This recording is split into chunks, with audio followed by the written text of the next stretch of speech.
सम्मानीय राजा साहब से कह रहा हूँ, ना मैं टिकट के लिए आया हूँ, ना मुझे टिकट चाहिए, ना मेरी कोई शर्त है। मैं तो सिर्फ और गद्दार से लड़ने आया हूँ। और जिसको भी आप प्रत्याशी बनाएंगे, मैं तन मन धन से पूरी ताकत से आप कांग्रेस का काम करूंगा और उस गद्दार को हराने का काम करूंगा, उस गद्दार को हराने का काम करूंगा।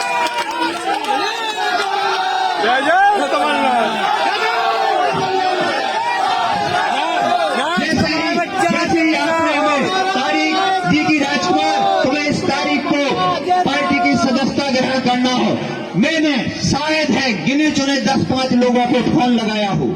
मैंने यह जानकारी सोशल मीडिया के माध्यम से लोगों को कि मैं भाई 10 महीने से संघर्ष कर रहा हूं और संघर्ष करते करते आपके सहयोग रहा और मैं संघर्ष करता रहा, लेकिन अब हमें इस लड़ाई को अंजाम तक पहुंचाने के लिए किसी न किसी संगठन से जुड़ना होगा, जिससे हम इस लड़ाई को अंतिम चरण तक पहुंचा सकें।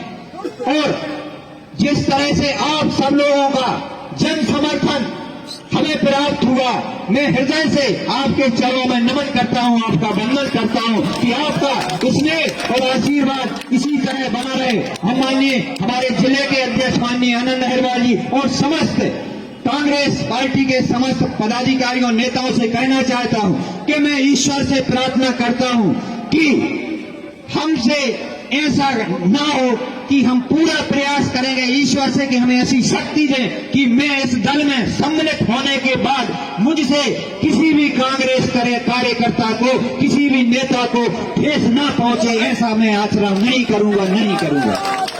तो माननीय कमलनाथ जी, माननीय राजा साहब से मैं कहना चाहता हूं कि जो लोग कुछ कह रहे हैं कि बाद में समय आने पर, किसी के कहने पर, किसी के दबाने पर राजकुमार पार्टी छोड़कर चले जाएंगे, मैं आज आपको विश्वास मंच के माध्यम से ईश्वर को साक्षी मान के विश्वास दिलाना चाहता हूं, इस शरीर में जब तक एक बूंद रहेगा कभी राजकुमार गद्दारी नहीं कर सकता, कभी गद्दारी नहीं कर सकता।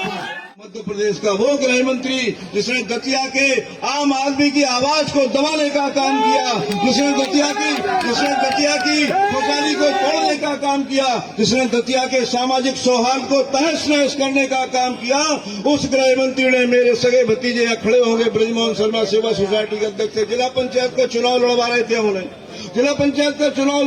केवल इसी बात पर जेल करवा दी, 64 दिन जेल लेकर आया मेरा भतीजा।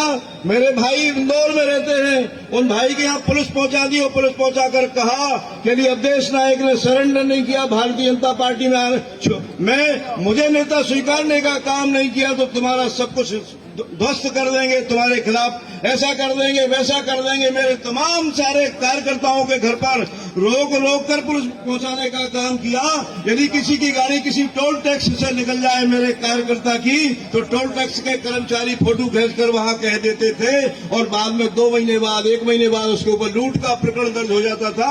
ये घटनाएं मध्य प्रदेश के दतिया और सुर्गी की तरह अनेक विधानसभाओं की होंगी। हम लोग तो चूंकि भुक्तभोगी हैं इसलिए इस बात को कह रहे हैं। आज मैं माननीय कमलनाथ जी के आशीर्वाद से, माननीय दिग्विजय सिंह जी राजा साहब के आशीर्वाद से कांग्रेस की सदस्यता ग्रहण मैंने की है। मैं आपको ये विश्वास दिलाना चाहता हूं कि पूरे 5 साल जो अवधेश नायक और उसके परिवार का, उसके कार्यकर्ताओं का उत्पीड़न इस मध्य प्रदेश के तानाशाह गृह मंत्री ने किया है। आपके साथ कंधे से कंधा मिलाकर अवधेश नायक काम करेगा।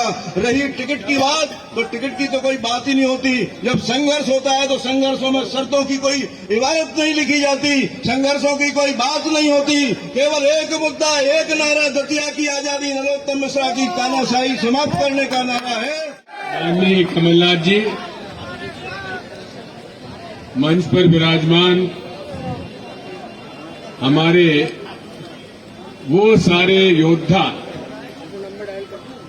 जो कभी कांग्रेस के खिलाफ लड़ते थे, आज वो सारे योद्धा भाजपा के नेताओं के जो जिस प्रकार के उनको प्रताड़ना से उनको छोड़कर कमलनाथ जी के, खड़गे जी के, राहुल जी के नेतृत्व में कांग्रेस में शामिल हो रहे हैं। आपका हार्दिक स्वागत है, हार्दिक अभिनंदन है। ये 2 विधानसभाएं, ये सुर्खी और दतिया, ये 2 विधानसभाओं में जो आतंक इन दोनों विधायकों ने जो मंत्री बने हुए हैं, मैंने अपने जीवन काल में किसी विधानसभा में नहीं देखा।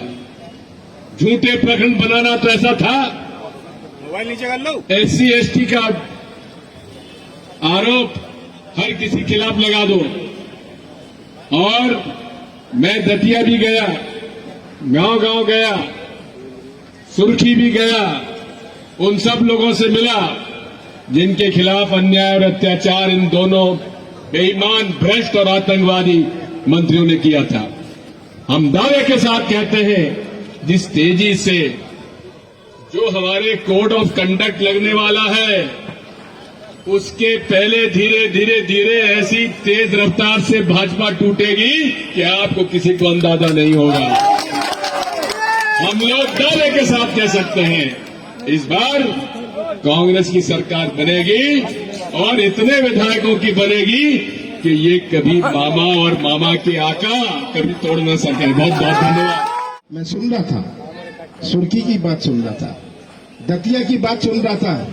भाइयों, ऐसे कितने क्षेत्र हैं जहां इस प्रकार का जुल्म होता है। सांची विधानसभा, ये सब जो जुल्म होता है, ये जुल्म का विरोध आज आपने ब्यूगल बजाया है और ये ब्यूगल पूरे प्रदेश में गूंजेगा। याद रखिएगा, आपने जब कांग्रेस में प्रवेश किया है, आपने सच्चाई का साथ तो दिया, पर आपने उस संस्था में प्रवेश किया है जिसकी संस्कृति है, जिसकी जोड़ने की संस्कृति है, दिल जोड़ने की, संबंध जोड़ने की, रिश्ता जोड़ने की, सबको साथ रखने की। ये आज कांग्रेस की संस्कृति और देश की संस्कृति है। हमारे देश में कितने धर्म हैं, हमारे देश में कितनी जातियां हैं, आज कितनी जातियों के लोग यहां उपस्थित हैं, हमारे देश में कितनी भाषाएं हैं, हमारे देश में कितनी देवी देवताएं हैं, कितने त्योहार हैं। ऐसा कोई देश विश्व में है? ऐसा कोई देश विश्व में नहीं है। और अगर अपना देश एक झंडे के नीचे खड़ा है, ये संस्कृति हमारे जो जोड़ने की है, ये संस्कृति के कारण खड़ा है। और आज जो तस्वीर है हमारे सामने, हम धर्म की बात करें, अभी ये बात कर रहे थे बागेश्वर महाराज की। मैंने तो 15 साल पहले सबसे बड़ा मंदिर, हनुमान मंदिर छिंदवाड़ा में बनाया। कोई राजनीति नहीं थी, हम सब धार्मिक है। मैं भी धार्मिक हूं, मैं हिंदू हूं। मैं गर्व से कहता हूं मैं हिंदू हूं, पर बेवकूफ नहीं हूं। ये जो इनके पेट में दर्द होता है जब हम पूजा करते हैं, इनके पेट में दर्द होता है जब हम मंदिर जाते हैं। क्यों? क्या इन्होंने ठेका लिया हुआ है? क्या ठेका धर्म का लिया हुआ है? हम सब अपनी भावनाओं से धार्मिक है। ये अपने देश, ये अपना देश है और यही हमें समझना है कि हम धर्म को राजनीतिक मंच पर नहीं ला सकते, धर्म के आधार पर राजनीति नहीं कर सकते, अगर हम अपने देश को एक रखना चाहते हैं।